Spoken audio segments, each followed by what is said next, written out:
오늘 말씀의 제목을 한번 따라 하시겠습니까? 고린도 교회를 향한 바울의 마지막 권면. 그러니까 고린도전서의 마지막에 와 있는 거죠. 그래서 고린도 교회와 교인들을 향해서 바울의 마지막 권면이 있죠. 예수님도 그랬습니다. 사역을 다 마치고 승천하시기 전에 마지막 권면이 있죠. 지상 최대 명령이라고 하는. 사람은 누군가를 마치고 마지막에 권면한다는 것은 그 일생 일대의 가슴에 처절하게 담아있는 마음을 쏟는 거거든요. 그러니까 바울이 고린도 서신의 마지막 그 교인들을 향해서 간절함을 쏟는 것이 이 메시지입니다. 자, 고린도 교회를 향한 마지막 권면 가운데 세 가지 권면이 있는데요. 고린도전서 16장 13절에 보면 혹시 기억을 나실까요? 깨어. 성경 속에 깨어 있는다는 얘기는 영적인 긴장 상태입니다. 한번 따라 하실까요? 영적으로 긴장해라는. 크리스천은 깨어 있어라. 수도 없이 많이 들으셨죠. 깨어 있는다의 반대가 뭘까요? 존다는 거죠. 졸고 있다. 마치 게으른 처녀가 졸고 있다. 이런 식으로 이 긴장의 반대는 긴장을 다 흐르고 아무 생각 없이 졸고 있는 것입니다. 그러니까 신앙생활에 가장 무서운 건 뭐냐? 조는 겁니다. 쉽게 얘기하면 군대 생활하는 가운데에 전방에 보초를 쓰잖아요. 우리나라 383 보초 쓰잖아요. 24시간 철책에 보초를 씁니다. 보초를 쓴다는 얘기는 깨어있다는 얘기입니다. 깨어있다는 얘기입니다. 그래서 뭐 군사적인 용어긴 하지만 작전에 실패하면 혹시 그럴 수 있다고 하지만 이 경계에 실패한 것은 절대로 용서하지 못한다. 이유가 왜 그러냐? 보초 한 명이 서 있는데 구멍 하나 뚫렸다고 그건 뭘. 그렇지만 우리 한때 군사교육 받을 때 항상 그러거든요. 네가 뚫리면 네 후방에 있는 부모, 형제, 가족, 대한민국 국민이 다 죽는다. 일자로 서 있잖아요. 한 군데가 뚫리면 그 뒤로 있는 사람들은 다 죽는다. 이런 식으로 교육을 시키거든요. 그래서 졸면 죽는다. 졸면 깨운다가 아니라 졸면 죽는다. 그래서 군인들이 제일 무서워하는 단어가 뭐냐면 졸면 안 된다는 거죠. 졸면은. 여기서 말하면 왜 제가 갑자기 뭔 군사가 나오고 뭐 철책이 나오고 뭐 졸면 죽는다 왜 나오느냐? 군사 용어입니다. 깨어는 크리스천은 군사와 같아요. 그래서 항상 여러분 긴장하고 깨어 있어야 돼요. 여러분 거울을 한번 보셔야 돼요. 내 눈빛이 확 차려서 움직이는지 내가 지금 깨어 있는지. 깨어있다는 얘기는 동서사방을 항상 보면서 어떤 상황이 벌어지더라도 대처할 만한 준비가 되어 있는 상태. 그래서 두 번째 굳게 서서. 굳게 서서는 뭐냐면 완전 무장입니다. 완전 무장. 머리부터 발끝까지 어쩔 수 없이 군사용어가 다 막는 완전 무장으로 군사용어. 그냥 여러분이 겨울에 바깥에 나가는데 너무 추워. 영하 20도가 넘었어. 그때 어떻게 해야 돼? 완전 무장하셔야지. 머리부터 발까지 단단하게 막 나가셔야 되잖아요. 마찬가지입니다. 오늘 특별히 권사 우리 찬양팀이 영적전쟁의 찬양을 불렀잖아요. 나의 영혼이 싸운다. 싸움은 군사가 아니고 전투와 같거든요. 오늘 성경도 마찬가지입니다. 깨어는 뭐다? 긴장 상태. 보초가 철책을 보면서 긴장을 놓지 않는 그 상태. 두 번째 굳게 서서는 뭐다? 완전 무장. 머리부터 발끝까지 완전히 무장하고 전투에 투입할 수 있는 준비가 되어 있는 상태. 그렇죠? 깨어 믿음에 굳게 서서. 세 번째 남자답게. 기억나시죠? 남자답게가 뭐예요? 이건 어린아이가 아닌 장성한 성숙한 믿음을 말하는 것입니다. 성숙한 믿음. 한번 따라 하실까요? 성숙한 믿음. 믿음이라는 것이 추상적이라서 이 사람 도대체 믿음의 나이로 몇 살인지 알 수가 없어요. 신앙생활의 이 믿음의 나이는요, 신앙교회를 몇 년 다니느냐가 그걸로 측정하지 않아요. 20년 다녔으면 20살, 50년 다녔으면 50살, 그랬으면 얼마나 좋겠어. 그게 안 되는 거예요. 나이는 그냥 잘하면 될지 모르겠지만 믿음은 절대 그냥 잘하지 않아요. 끊임없는 눈물, 기도, 영적 훈련, 말씀, 헌신, 봉사 이런 걸 통해서 점점점 단단해지면서 성장하는 거예요. 어른은 그냥 됩니까? 어른은 절대 그냥 되지 않아요. 나이는 그냥 먹을 수 있어요. 그러나 어른은 그냥 되지 않습니다. 성숙한 자가 되어진다. 장성한 자가 되어진다. 신앙생활이 인생에 태어나서 가장 가슴 아픈 게 뭐예요? 세월은 지나가는데 그만큼 나이값을 못하는 거 아닙니까? 가장 슬픈 나라가 뭐예요? 너 나이를 어디로 먹었냐? 왜냐면 그 나이에 해서야, 그 나이에 준해서 해야 될 그 행동이 그 나이에 안 보이는 거예요. 나이가 30, 40살 됐는데도 맨날 어린아이 같이 투덜투덜, 칭얼칭얼, 그냥 스스로 일어나지 못하고 무너지고 넘어지고 하는 상태. 그러면 하나님 보실 때에 너는 언제 크냐? 그래서 고린도 교회에게 마지막 권면 중에 하나가 뭐냐면, 사랑하는 고린도 성도들이요, 영적으로 긴장하시오. 그리고 완전 무장을 하시오. 그리고 장성한 믿음의 상태를 가지시오. 남자답게. 그리고 강건하라는 얘기는 부활신앙으로 무장하는. 고린도전서에는 이 부활에 대한 이야기가 많이 나왔습니다. 그래서 끊임없이 이 세상의 전부인 걸로 생각하고 하는 이단과 사설과 또 잘못된 어떤 복음의 줄기에서 당신을 싸워서 이기려면 어떻게 되느냐? 단단하게 무장을 하고 서 있어라. 항상 전투할 준비가 되어 있어라. 이게 권면입니다. 또 그 다음 절 14절에 보면 너희도 모든 일을 사랑으로 행하라. 한번 따라 하실까요? 너희는 모든 일을 사랑으로 행하라. 쉬울 것 같아요? 쉽지 않을 것 같아요? 사랑하는 게 쉽다. 사랑하는 것만큼 어려운 것이 없다. 사랑하는 것만큼 어려운 거 없어요. 사랑은 아무나 하나. 누가 불렀어요? 태진아는 어떻게 알아? 태진은 사랑은 아무나 하나. 그 다음 가사가 뭐예요? 기억이 잘 안 나는데, 어쨌든 제가 잘 모르겠지만 어쨌든 사랑은 아무나 하지 않고 눈이라도 마주쳐야 할 것 같아요. 사랑은요, 눈이 마주쳐야 되는 거예요. 난 우리 신랑하고 첫눈에 반했다. 없어? 뭐 그런 거 없어요? 첫눈에 반해갖고 뭐 없어요 그런 거? 보통 사랑은 첫눈에 반하는 거잖아요. 아니 뭐 오래 사귀다가 정들어서 할 수도 있지만은 보통 유행가 가사에 보면 사랑은 아무나 하나 눈이라도 마주쳐야지. 전 이거 중요하다고 생각해요. 크리스찬들이 예수를 믿고 열심히 성령 받고 할 때 그때 열정은 마치 눈 맞은 사람과 같아요. 성령 받고 은혜 속에서 막 정말 사명을 치고 열심히 다닐 때는 물불 안 가리고 뭐 하루에 주일날 뭐 아침부터 저녁까지 7, 8번씩 막 예배를 드리는데도 이 예배가 이 양이 막 그냥 갈급해. 기도를 앉아 1시간, 2시간, 3시간 하고 왔는데도 기도가 이게 끝날 줄을 몰라. 그래서 붙잡고 또 골방에 들어가서 어디 가서 박원으로 기도를 하고, 뭔가 문제가 있으면, 저도 예전에 그랬거든요. 그 교구장을 할 때 신방하고 와서 어디 기도할 데가 어디 있어? 그러니까는 그 주차장에다 차 막아놓고 옛날 카세트 테이프 틀어놓고 거기서 기도하는 거예요. 기도하기 딱 좋더만. 뭐 주차장 구석에 막아놓고 테이프 한 번으로 30분, 2번 돌아가면 또 30분, 왔다 갔다 1시간. 그 두세 번 막 하고 나면 그냥 왜 그래요? 왜? 은혜 받고 성령 받았다고 하는데 그건 하나님하고 눈이 맞아서 그런 거거든요. 눈이 맞아서 그러는 거예요. 그러니까 성령 속에서 너희 모든 일을 사랑으로 해가라는 얘기는, 이 사랑은 내 마음대로 되지 않아요. 하나님 속에 내 은혜가 정말 하나님의 눈이 맞은 것처럼 하나님 앞에 그냥 미치고 빠져서 은혜 속에 붙잡혀서 정말 정신없이 그 사랑 속에 들어가야 사랑이 돼요. 사실은 이 이야기가, 사랑은 낭만적이지 않아요. 절대로 낭만적이지 않아요. 그 사람의 모든 상황, 연약함, 부족함, 나와 맞지 않음, 여러 가지 것들을 다 이것저것 조목조목 따져 너네 그 모양이냐고 다 비판하고 정죄하고 손가락질하면 절대로 사랑이 안 돼요. 사랑이 안 돼요. 그래서 사랑의 딜레마는 뭐냐면, 어차피 나와 상관이 없는 거는 모르겠지만 정말 그 사람을 위해서 내 마음속에 그 어떤 얘기를 전해 주어야 될 때, 야, 이 얘기를 해야 되나 말아야 되나 얼마나 고민이 되겠어요. 그래서 여러분, 정말 그 사람을 사랑하지 않거든 그 사람에 대한 다른 맞지 않는 얘기, 잘못된 얘기는 안 하는 게 좋아. 잘못 얘기하면 모든 관계가 다 깨져.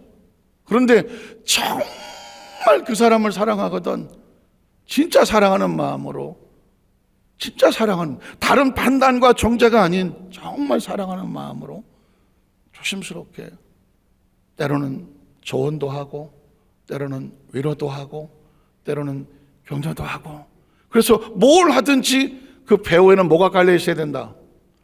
사랑이 깔려 있어야 돼요. 정말 사랑이 없는 상태에서는 절대로 어느 누구에 함부로 얘기하면 안 돼요. 함부로 얘기하면 상처밖에 안 남아.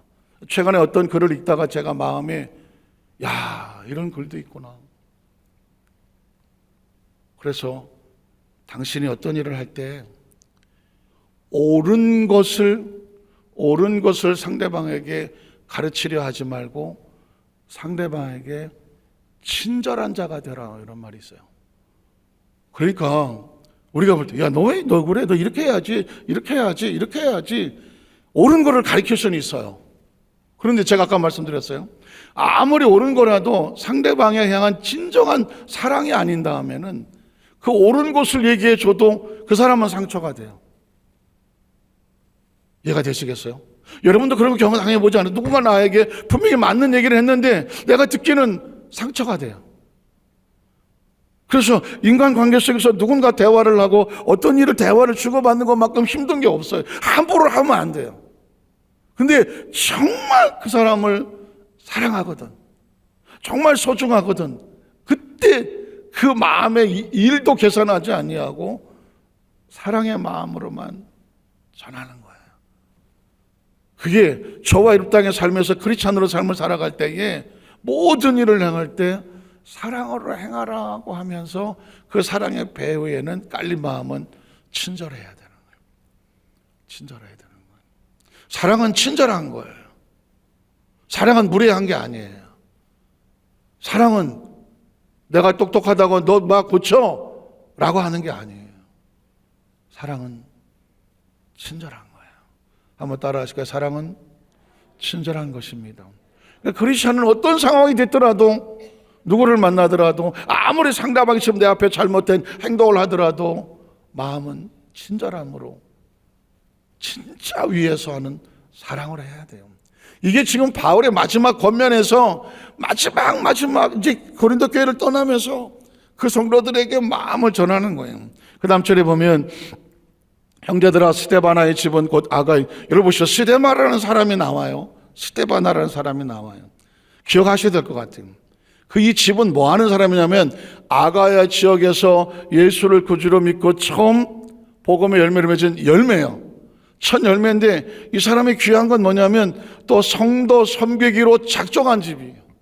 그러니까 어떤 집은 은혜를 받은 것으로 끝이 나는데, 어떤 사람은 은혜 받은 것을 가지고 내가 이 큰 은혜를 얻었으니 내가 또 다른 사람을 섬겨야 되겠구나 라고 하는 섬김의 신앙이 있어.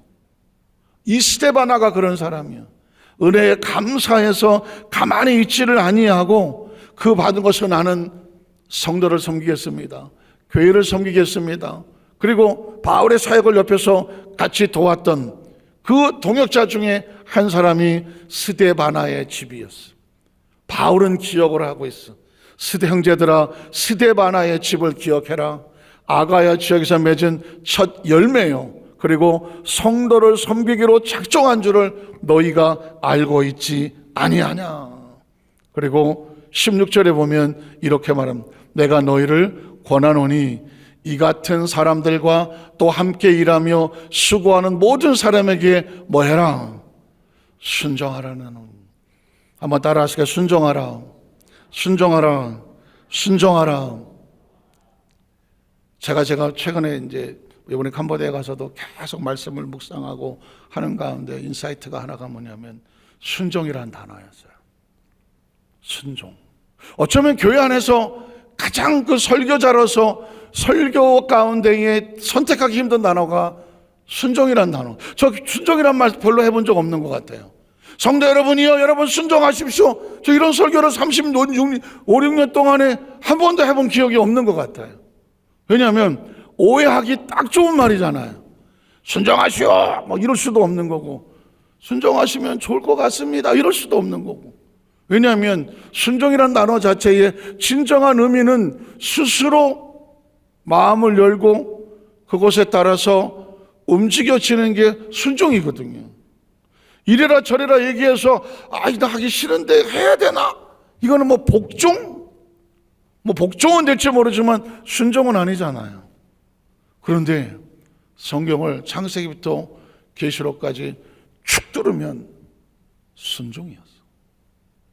신학이란 단어가 그런 거예요. 무슨 신학 하잖아요. 신학이란 뭐냐? 창세기부터 계시록까지 하나로 쭉 뚫리는 그 주제가 있으면 그 주제를 신학이라고 그래요. 예를 들어서 구속신학이란 뭐냐면 예수 그리스도가 이 땅에 구세주로 오셔서 예수를 믿는 성도들마다 구원의 은총을 얻습니다. 이걸 구속신학이라고 말해요. 그럼 예수 그리스도가 창세부터 계시록까지 예수 그리스도를 말미암아 구원받는 이 구속의 역사가 흐르고 있거든요. 그걸 구속사 신학이라고 말해요. 개약신학이라고 제가 언약을 많이 쓰잖아요. 개약신학도 마찬가지예요. 창세부터 계시록까지 뚫고 있는 단어가 개약이거든요. 언약신학이거든요. 성령신학도 우리 중복하면 성령신학을 하거든요.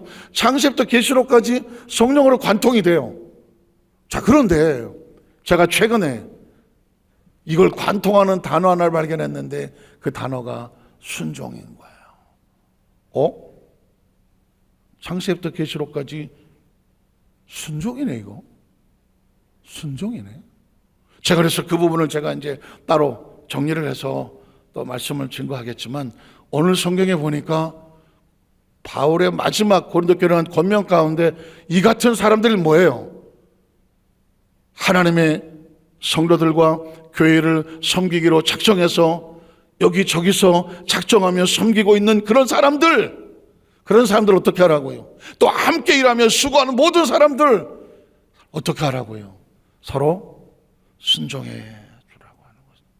여기서 보면 그 사람 밑에서 순종해라가 아니라 그렇게 헌신하고 수고하는 모든 사람들에게 서로 피차에 뭐해라고요? 순종하거든요. 그러니까 이 크리스천은 계급 사회가 아니에요. 우리가 절대로 오해하시면 안 돼요. 교회의 사역에 따라서 직분이 있을 뿐이에요.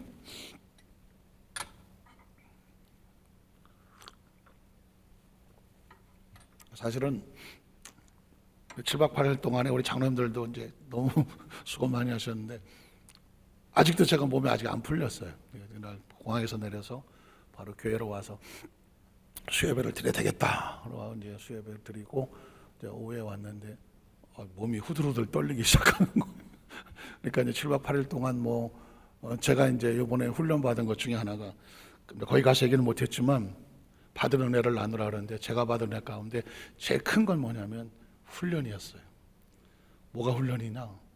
제가 지금 죄송하지만 이 나이에 이 정도 목회를 하고 이 위치에 있으면서 누가 나를 이래라 저래라 하겠어요.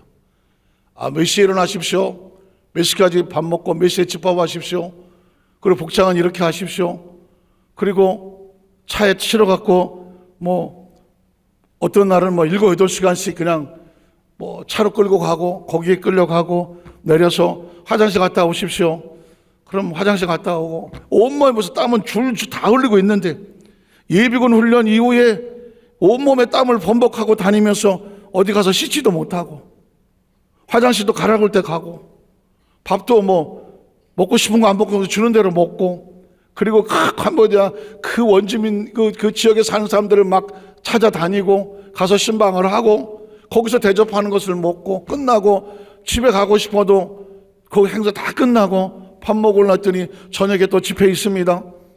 그러니까 아침에 나왔는데 저녁 9시, 10시 어떤 날은 늦게까지도 그 예배를 드리고 하고 있고 다음날 또 아침 일찍 나가야 되는데 몸은 후들거리고 우리 장로님들도 같이 그냥 그 일정을 다 하고 우리 또 장로님 두 분은 거기서 5층까지 건물이 캄보디아 시애닙 대신학대학에 보니까 사람들이 많다가 보니까는 일손이 모자라니까는 제가 위에서 강대에서 이렇게 내려다 보니까는 이 물박스를 이따만한 거 하나를 들고 나 5층 올라오는데도 헉헉거리고 올라왔는데 그 물박스를 들고 그 김영환 장로님, 김영 장로님은 실명을 얘기해서 죄송하지만 어쨌든 그 두 분이 그렇게 생겼어. 내가 보니까 그걸 끌어안고 올라오는데 지금 그런 거 끌고 올라오실 근본이냐고.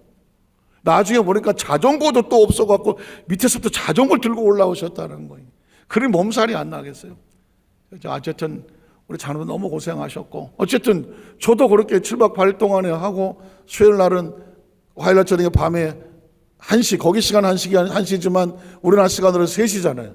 새벽 3시에 비행기를 타갖고 뭐 아침에 8시 내려서 내리자마자 뭐 비몽사몽에 있던 교회로 와서 씻고 올라와서 수요일 날 성령을 봐야 되겠다.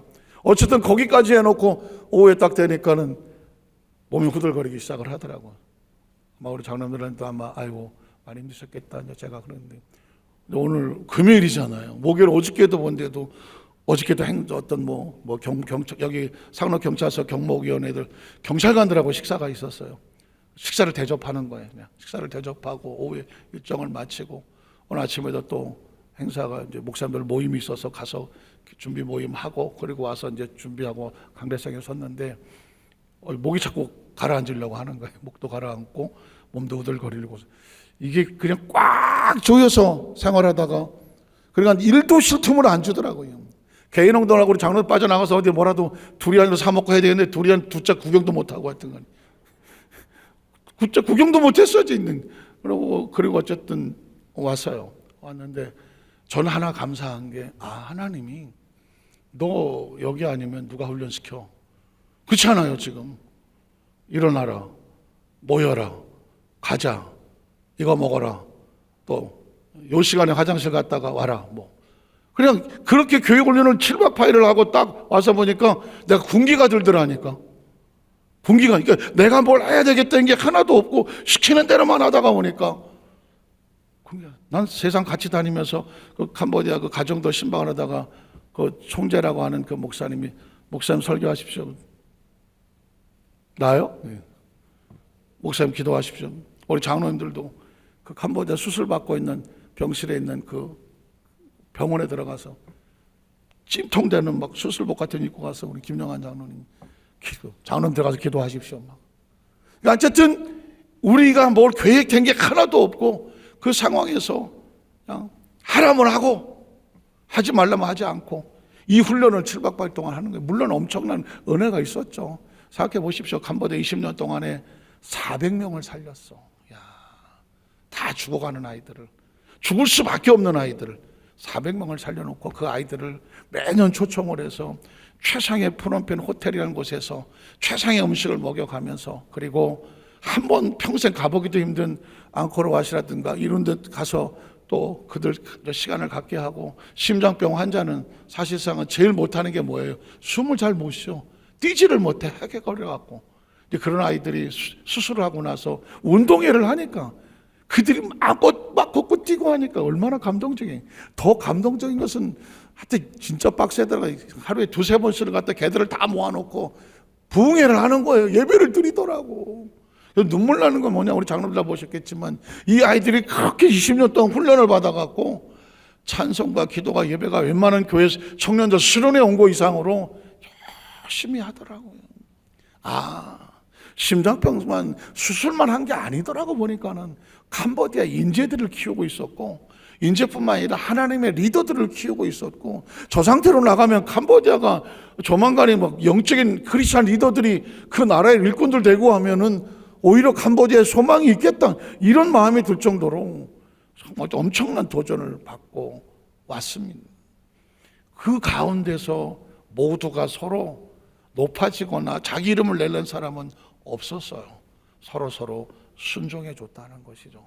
우리 장로님들 그곳에 가서 무통 나르고 자전거 5층까지 끌어 올라가고, 거기 앙코르토 같은 데 가는 데 가면 아이들이 좀 지체 장애자가 또 있었어요. 이따 말에 남자아이가 아버지도 들지 못하는 애들 장로님들이 업어가면서 거기를 땡볕에 걷기도 힘들어. 그 아이들을 업고 그렇게 닫고, 그렇게 한 건 다 뭘까요? 그 상황 속에서 시켜서 복종한 게 아니에요. 은혜로 서로 피차에 뭐 해준 거예요? 순종해 준 거거든요. 교회 공동체는 그래요. 왜 이거 내가 해야 돼요? 딴 사람도 있는데. 이건 순종이 아니잖아요. 내가 뭘 하면 좋을까요?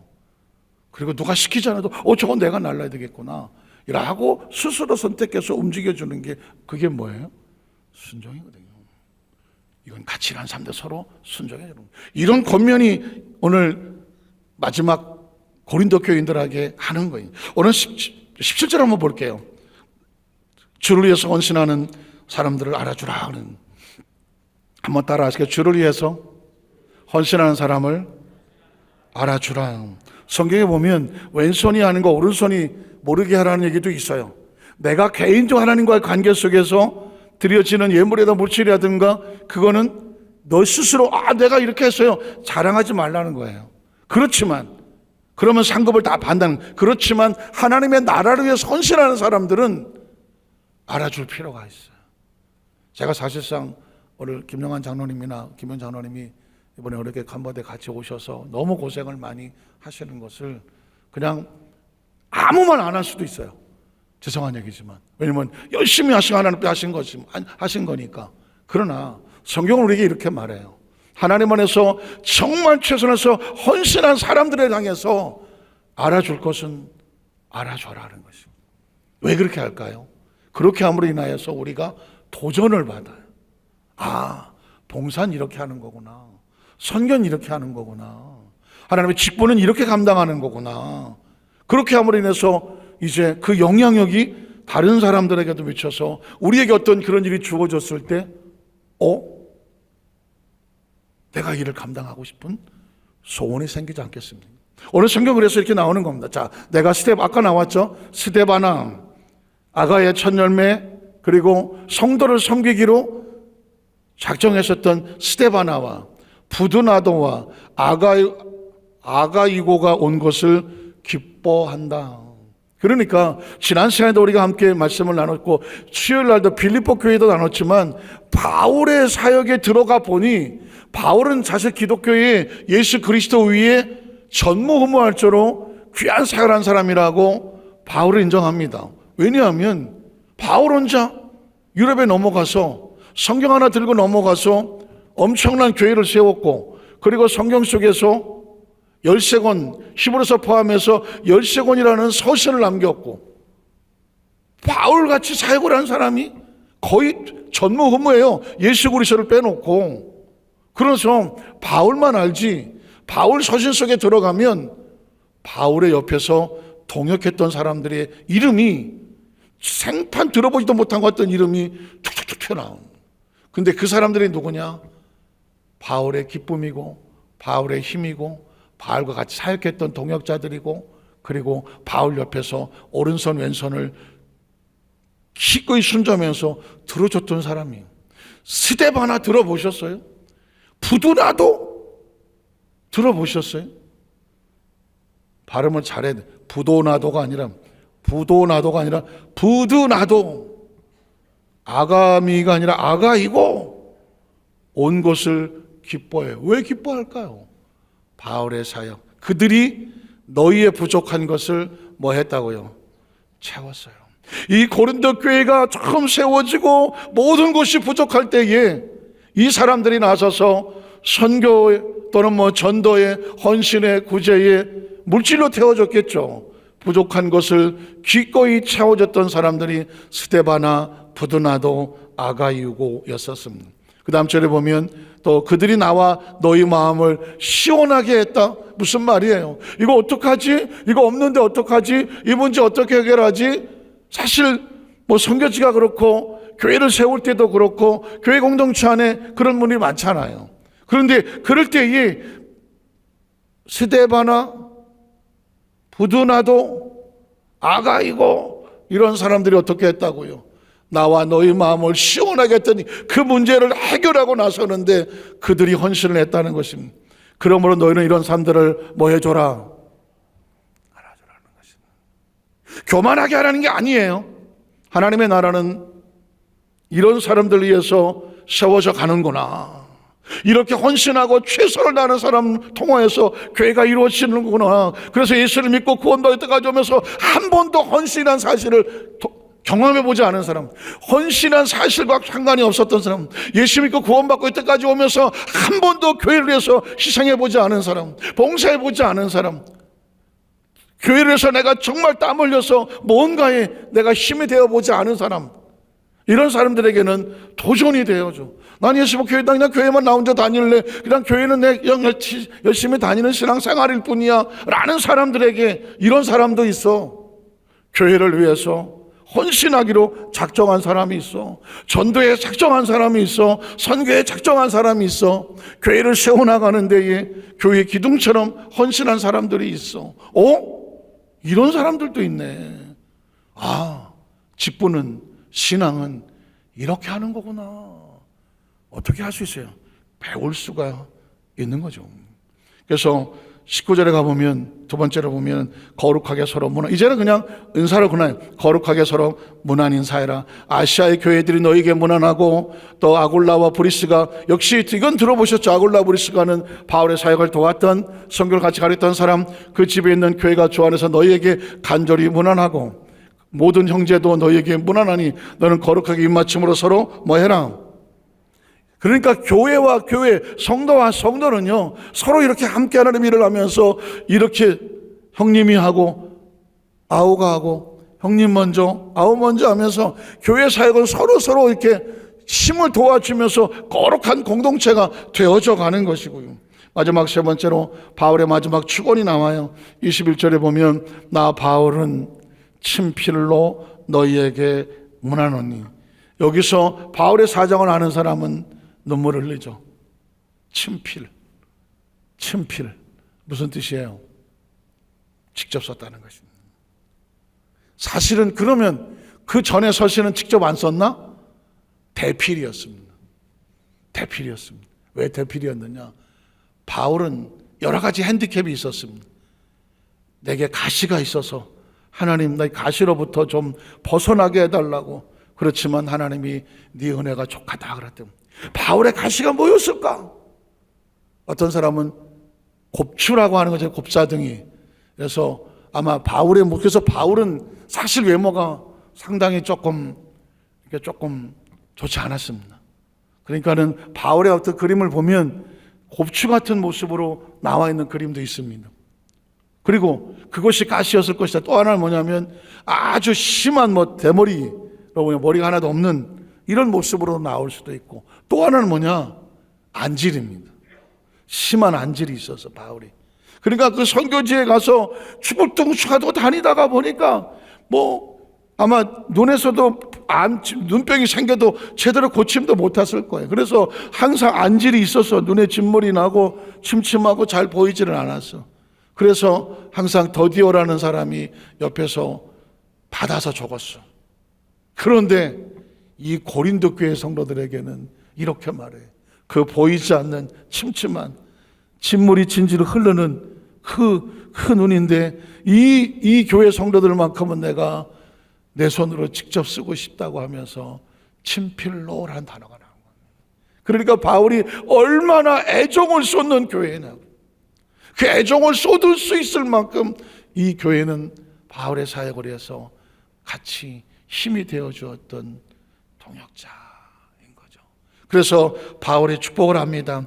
이 친필로에게 문하노니, 만일 누구든지 주를 사랑하지 아니하면 저주를 받을지어다. 우리 주여 오시옵소서. 또 주 예수 그리스도 은혜가 너희와 함께하고, 나의 사랑이 그리스도 예수 안에서, 나의 사랑이 이 친필로 써서 전하는 나의 사랑이 그리스도 예수 안에서 너희 무리와 함께 있을지어다. 이게 바울의 눈물의 고린도서의 마지막 장면입니다. 오늘 간절히 바라기는 누군가 저와 여러분을 보면서 진짜 하나님의 사랑이 뭉클뭉클 뭉실거리는, 뭉클뭉클 거시는 그런 신앙인의 모습이었으면 좋겠습니다. 예전에 어떤 성도님이 저한테 그러더라고요. 목사님, 제가 목사님한테 은혜를 많이 받는데요, 목사님 늙지 마세요 그러더라고. 그랬더니 이제 뭉클거려서요. 어떤 사람은 늙는 것도 아까운 사람이 있대. 한번 따라, 늙는 것도 아까운 사람이 있다. 난 그 글에 뭉클거렸어요. 그러니까는 목사님은 늙지 마세요. 그 얘기를 듣는 순간에 나 절대 안 늙어야지. 여러분은 하나님 보시기에 너 나이 먹는 게 내가 보기에 너무 아깝다. 너같이 열심히 하고 헌신한 사람은 늙지도 마라. 옆에 계신 한번 축복하실래요? 늙지 마세요. 하나님 보시기에 아까워요. 정말 열심히 헌신한 사람은 늙으면 안 되는 거예요. 여러분, 저와 여러분 작정하고 절대 어금니 깨물고 늙지 말자고. 왜냐하면 하나님 보시기에 야, 난 너 얼굴 보는 것도 아까워. 왜? 다를까 봐. 그랬으면 좋겠죠. 저와 어차피 예수 믿고 하나님의 자녀가 되었으니 하나님 보시기에 난 너 보기만 해도 얼굴 다를까 봐 아깝다. 그런 하나님의 감동을 줄 수 있는 바울의 감동을 고린도 교회 성도처럼 우리에게 성령 되시기를 주님의 이름으로 축원합니다. 기도하겠습니다. 하나님 아버지 감사합니다.